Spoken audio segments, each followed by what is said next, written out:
Hello বন্ধুরা, আশা করছি আপনারা ভালো আছেন। তো আজকে সকাল সকাল এসেছি মর্নিং ওয়াক করতে।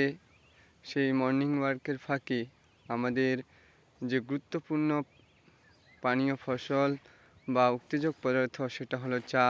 সেই চা বাগান থেকে চার গুটি উৎপাদন করে ফ্যাক্টরিতে পাঠানো হয়।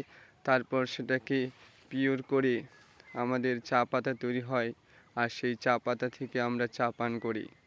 কিন্তু বাগানের যে হাল ও দশা সেটা দেখেই মন যেন কেমন একটা কিংকর্তব্য বিমূঢ় হয়ে পড়ছে।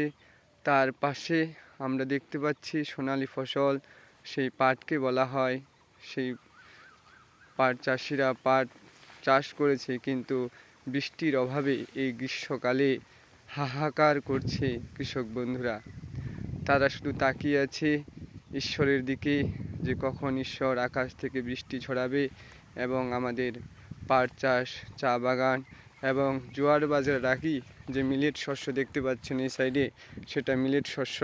আমরা জোয়ার বাজরা রাখিকে মিলেট শস্য বলি এবং তরমুজ শস্যকে জায়িদ শস্য বলি এবং পাটকে সোনালী তন্তু বলা হয়, চাকে উত্তেজক পদার্থ বলা হয় বা পানীয় ফসল চা ও কফিকে বলা হয়।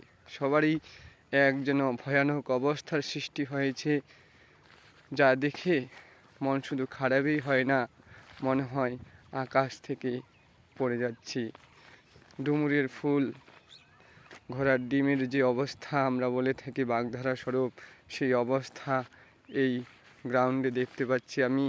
যে কৃষক বন্ধুরা তারা যে এত টাকা পয়সা খরচা করে এই চাষবাস বা চাষাবাদ করেছে, তারা যে এক আশা আকাঙ্ক্ষা রেখে এই চাষের দিকে এগিয়ে চলেছে এবং সে তারা আশা করে আছে যে আমরা এখান থেকে পাট উৎপাদন করে একটা ভালো টাকা রোজগার করব, সেই পথ কিন্তু বন্ধ হয়ে যাচ্ছে। এটা দেখে মন যেন কি কাজ করছে, সকাল সকাল এসে মন খারাপ হয়ে যাচ্ছে।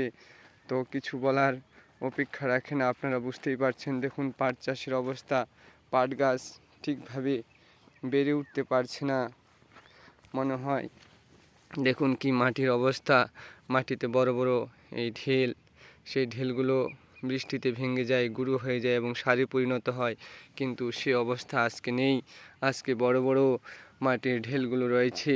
এই অবস্থা, কি করুণ অবস্থা পাট চাষি পাট বন্ধুদের, সেটা দেখে মানে কি বলবো আর, বুঝতেই পারছেন।